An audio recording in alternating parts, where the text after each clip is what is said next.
열왕기하 13장 20절부터 25절 말씀 마음을 집중하시고 함께 읽어보십니다. 엘리사가 죽으니 그를 장사하였고 해가 바뀌매 모압 도적대들이 그 땅에 온지라. 마침 사람을 장사하는 자들이 그 도적대를 보고 그의 시체를 엘리사의 묘실에 들이던지매 시체가 엘리사의 뼈에 닿자 곧 회생하여 일어섰더라. 여호아스 왕의 시대에 아람 왕 하사엘이 항상 이스라엘을 학대하였으나 여호와께서 아브라함과 이삭과 야곱과 더불어 세우신 언약 때문에 이스라엘에게 은혜를 베풀며 그들을 불쌍히 여기시며 돌보사 멸하기를 즐겨하지 아니하시고 이때까지 자기 앞에서 쫓아내지 아니하셨더라. 아람의 왕 하사엘이 죽고 그의 아들 베나닷이 대신하여 왕이 되매 여호아스의 아들 요아스가 하사엘의 아들 베나닷의 손에서 성읍을 다시 빼앗으니 이 성읍들은 자기 부친 여호아스가 전쟁 중에 빼앗겼던 것이라. 여호아스가 베나닷을 3번 쳐서 무찌르고 이스라엘 성읍들을 회복하였더라. 아멘. 어제 말씀 읽었던 14절을 보시면은 엘리사가 죽을 병이 들매 그랬어요. 이제 임종이 가까워왔고, 그러나 이제 죽기 전에 그 요아스 왕이 이 엘리사 선지를 찾아오게 되죠. 그런데 그때 이 엘리사 선지는 마지막으로 이 요아스에게 아주 중요한 계시적 사건 대해서 2가지를 언급했어요. 그것은 활에다가 화살을 이렇게 장착하고, 그리고 동쪽에 창문을 열게 한 다음 그 아람, 그들을 괴롭히는 아람 나라를 위해서 활시위를 당기게 했죠. 그때 이 엘리사 선지자가 그 손을 그 위에다가 포겠다. 그것을 통해서는 하나님이 함께 하신다는 상징, 그 표현. 그렇지만은 결국은 그 요아스가 그 활시위를 당겨야 하는 것이고, 그렇게 해서 그 요아스를 통해서 보여주신 것은 그 화살이 구원의 화살이었다. 그런데 여호와를 위한 구원의 화살이요 또 아람에 대한 구원의 화살이다. 그러니까 구원의 화살을 하나님을 위한 것과 그 아람에 적대하는, 맞서는 것으로서 그들로부터 구원을 이제 약속하는 내용이었어요. 또 활이라고 하는 그 히브리 말로 그는 무지개와 활의 모양이 비슷하기 때문에 어제 말씀드린 대로 그 퀘셰트라고 하는 그 활이라는 의미도 있지만 무지개, 그 속에는 언약이 들어있는 거죠. 그러면 그 활이라는 것 속에도 퀘셰트, 하나님의 약속, 그 약속이 구원이라고 하는 그 활을, 구원의 화살을 그렇게 표현을 해 주신 것입니다. 그 다음에 또 하나의 계시적 퍼포먼스는 그 화살을 집어서 땅을 이렇게 치게 했죠. 그렇지만은 결국은 요아스는 3번 딱 치는 순간 이 엘리사가 노여워하고 5번을 쳤어야지 왜 3번만 쳤는가? 그러면 결국 3번의 승리밖에 없을 것이다. 이제 오늘 그 본문에도 그 약속이 이루어지는 말씀이 마지막 읽었던 부분에 있죠. 이건 계시적인 사건이에요. 어제 주신 말씀의 핵심은 우리가 모르면 물어야 된다. 우리 생각으로 하지 말고, 자기 생각에 갇혀 있지 말고 모르면 물어야 돼요. 선지자에게 묻든지 하나님께 묻든지 두루 물어보는 게 좋아요. 그리고 정말 하나님께 물어야만 하는 것이죠. 그런 요아스에게도 그 아주 중요한 그 사건이 이제 이 계시를 통해서 보여주신 것이었어요. 그리고 이제 오늘 22절 이어지는 말 20절에 보시면은 엘리사가 죽으니 어제는 죽을 병이 들었다, 임종의 때가 가까이 왔고 20절에는 결국 엘리사가 죽으니, 인생은 이렇게 끝나는 거죠. 우리도 언젠가는 엘리사가 죽으니처럼 그 앞에 우리도 결국은 죽을 날이 온다는 것, 이것은 우리의 말씀을 비춰보면서 내가 거기에 투사되는 거예요. 나도 죽을 때가 온다 하는 것이죠. 그런데 이 엘리사 선지의 죽음을 여기에 기록하는 것 중에 아주 또 중요한 사건이 나타나죠. 해가 바뀌매 그랬어요. 그럼 1년이 지났다는 얘기예요. 엘리사 이제 죽은 1년 후, 그 1년이 됐으면은 시신은 이미 다 부패했고 이제 뼈만 남았겠죠. 이런 상황에 거기 보시면 모압 도적대들이 그 땅에 온지라. 그러니까 모압이란 나라는 그 이스라엘, 북이스라엘, 남유다가 있지만은 그 요단강을 경계로 해서 마주하고 있는 나라가 모압이라는 땅이에요. 그러니 그 요단강과 사해로 연결되는 그 동편에 있는 모압에서는 강 하나만 건너면 뭐 올 수 있는 가까운 곳이니까 자주 이제 도적대들이 출몰한 것이죠. 그래서 여기 모압의 도적대들이 그 땅에 왔다. 근데 그때 마침 21절 어느 집에 초상을 치르는 날인 거예요. 자, 21절 사람을 장사하는 자들이 그 도적대를 보고 시체를 엘리사의 묘실에 들이던지매.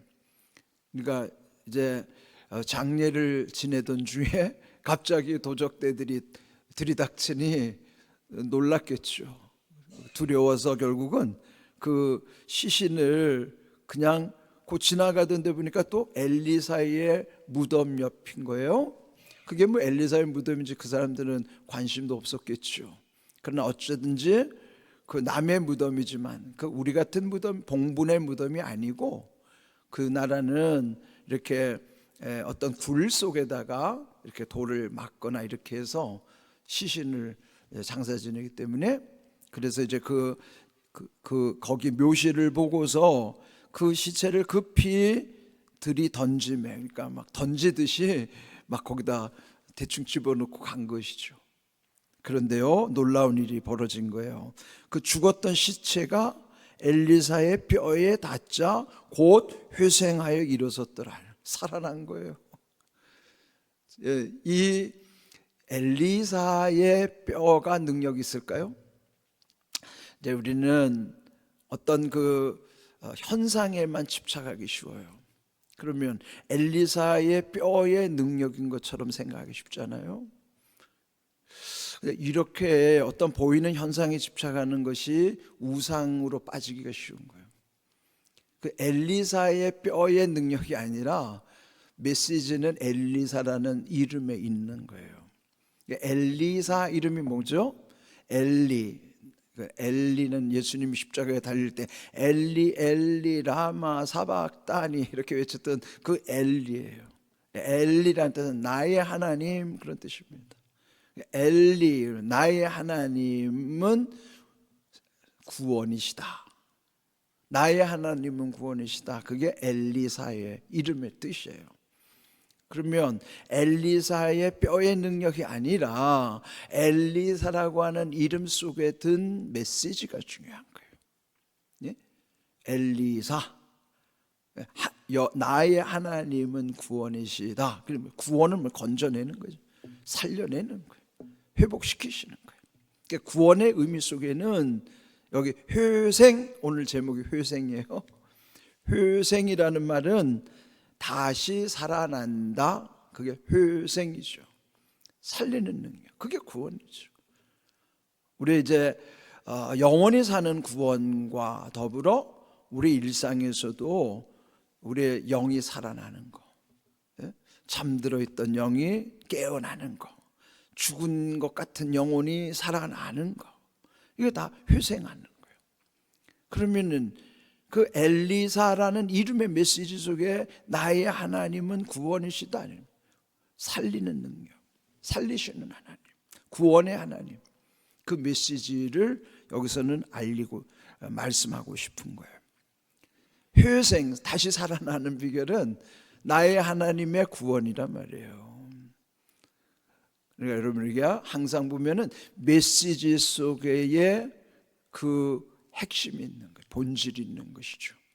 엘리사 뼈는 그것도 우리와 다를 바 없는 그 죽은 거기에 무슨 능력이 나타나겠어요? 그러니까 세상에 보면 용한 사람의 뭐라도 흔적이라도 하나 붙잡으면 거기에 무슨 능력이 나타날 것 같이 하지만 아무 소용이 없는 거예요. 다만 그 죽었던 자가 엘리사의 뼈에 닿자 회생했더라 하는 것은 그의 이름의 메시지 속에서의 그 비결이 있다는 것을 우리는 알아야 되는 것입니다. 여기 회생이란 말, 그 다음 22절을 보시면은 여호아스 왕 시대의 아람 왕 하사엘이 항상 이스라엘을 학대하였으나. 여호아스는 누구예요? 지금 요아스의 시대를 말하는데 갑자기 여호아스는 그의 아버지 때란 말이에요. 그러니까 지금 지난 시간에 말씀드린 것처럼 이 왕조, 예후 왕조라고 그랬죠. 예후 왕조는 4명의 왕이에요.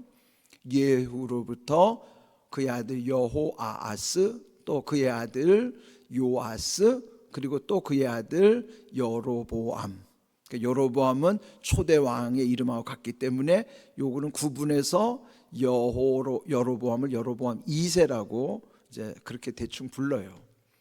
그렇게 4명이 예후 왕조의 왕인데 그 요아스의 아버지 여호아스 때부터 더 심하게 그 주변에 있는 아람이 그들을 항상 괴롭혔다는 거예요. 항상 학대했다는 건 뭐예요? 자주 쳐들어와 가지고 괴롭혔던 것입니다. 여러분의 주변에 이렇게 나를 괴롭히는 사람이 있다는 게 얼마나 힘들어요. 나라 간에도 그게 항상 불안하지만, 그런데 우리 개인 간에도 보면은 내 주변에 나를 항상 괴롭히는 사람이 있다 그러면 삶이 얼마나 힘들어요. 편치가 않잖아요. 이게 우리가 어떤 국가 간의 문제뿐만 아니라 개인의 삶 속에서도 항상 나를 괴롭히는 존재가 있을 수 있어요. 가족 간에도 있을 수 있죠. 부부 간에도 왼수가 되면 그런 거죠. 어쨌든 항상 괴롭히는 존재, 그 문제 해결해야 된다고요. 그런데 오늘 비결이 있어요. 23절, 여호와께서 아브라함과 이삭과 야곱과 더불어 세우신 언약 때문에, 언약이 뭐예요? 여호아스 시대부터 요아스에 이르기까지 계속 아람을 괴롭히고 있는데, 그런데 하나님이 지켜주시는 거예요. 그들과 상관없이 조상적 아브라함과 이삭과 야곱과 맺은 언약 때문에, 그게 뭐예요? 하나님의 약속은 반드시 지키는 거예요. 그래서 지금 이런 힘든 환경이지만은 언약 때문에, 약속 때문에 이스라엘에게 은혜를 베풀며 불쌍히 여기며 돌보사 그랬어요. 자, 하나님의 약속이 얼마나 중요한가 보세요. 언약 때문에 첫 번째 뭐예요? 은혜를 베푼다는 거예요. 하나님은 은혜를 왜 베푸셔요? 약속하셨으니까 베푸시는 거예요. 우리가 은혜 받을 자격 없어요. 자격 때문에 은혜 주시는 게 아니라 약속 때문에 주시는 거예요. 어디 약속하셨어요?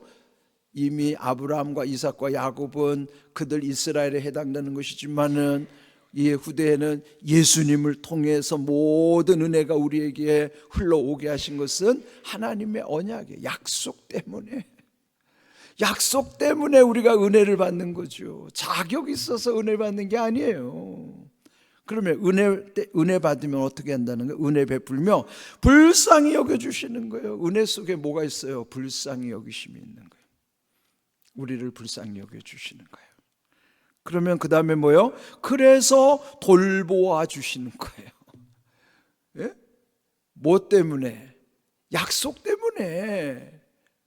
약속 때문에 은혜 베푸시고 은혜 속에 불쌍히 여겨주시며 불쌍히 여기시는 가운데 돌보아 주시는 거예요. 살펴주신단 말이에요. 그게 다 거기 포함된 겁니다.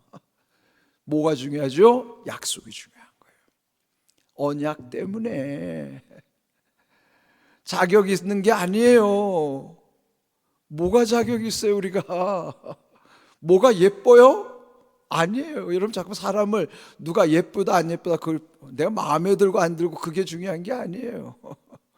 뭐가 예뻐가지고 우리가 서로를 대하는 게 아니에요. 약속 때문에 우리는 사는 거예요. 죄인인데 죄인이 뭐가 예뻐요? 하나님이 우리를 귀히 여기시는 건 예뻐서가 아니에요. 약속하셨기 때문에 여기 은혜 베푸시고 불쌍히 여겨주시고 돌보신다는 사실 착각하지 마세요. 우리가 얼마나 착각하는지 몰라요. 마치 자기가 무슨 자격이 있기 때문에 은혜 받는 줄 알고, 뭐가 예쁘기 때문에. 천만의 말씀 아니에요. 우리는 아무 자격 없어요. 죄인이 뭐가 예뻐요? 추하지. 예? 사람을 대할 때도 우리가 서로 예뻐서가 아니에요. 은혜 때문이에요. 예? 우리가 이 약속 붙잡고 은혜 베풀어 주시니 우리도 서로 은혜를 나누는 것이고, 불쌍히 여겨주시니 불쌍히 여기는 것이고, 우리를 돌보시니 우리도 돌아보는 것이고, 그런 것이지. 우리가 무슨 능력이 있다고 그거 합니까? 은혜 아니면 아무것도 아닙니다. 착각하지 마세요. 내가 뭘 한다고 그거 다 교만하는 거예요. 내가 뭘 하는 게 아니에요. 은혜 안에서 하게 하실 뿐이지. 그렇게 해서 결국은 그들을 멸망하지 않게 하셨다 하는 것이죠.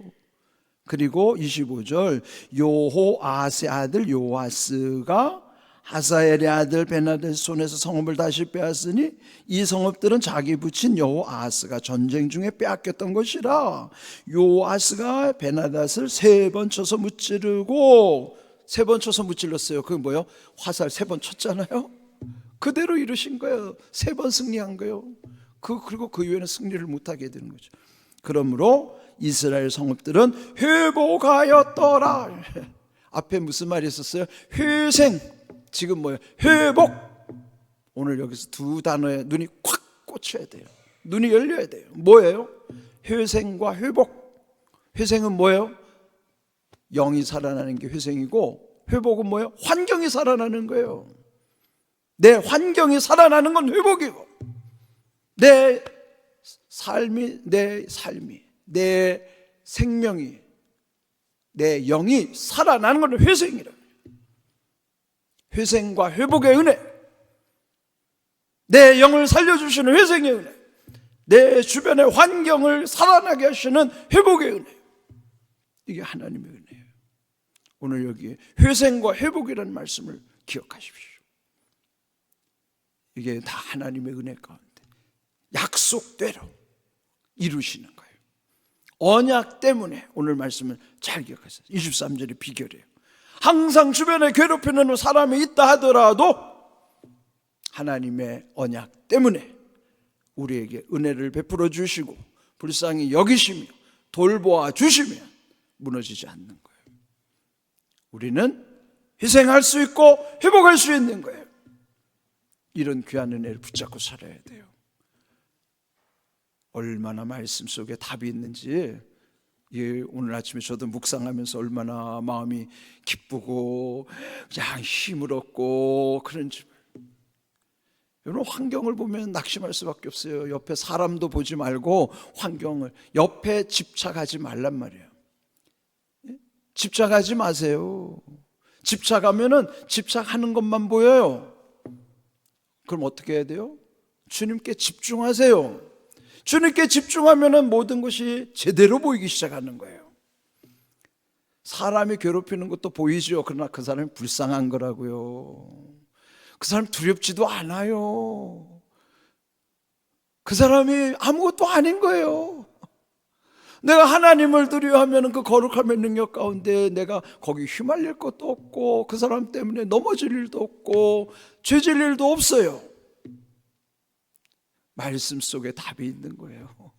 말씀 속에 깨달아지면 말씀 속에 힘을 얻게 하시는 거예요. 오늘 주신 말씀에도 얼마나 힘을 얻게 되는지 몰라요. 자격 때문에가 아니에요. 약속 때문이에요. 그래서 은혜를 베푸시고 불쌍히 여겨주시며 돌보신다는 사실을 잊지 마십시오. 그리고 제발 착각하지 마십시오. 착각하면 그게 교만이에요. 그게 오늘 주신 말씀 가운데 여러분도 이 약속 붙잡으실 때 여러분의 영이 살아나는 회생의 은혜, 여러분의 환경이 살아나는 회복의 은혜 있기를 주님의 이름으로 축복합니다. 아멘.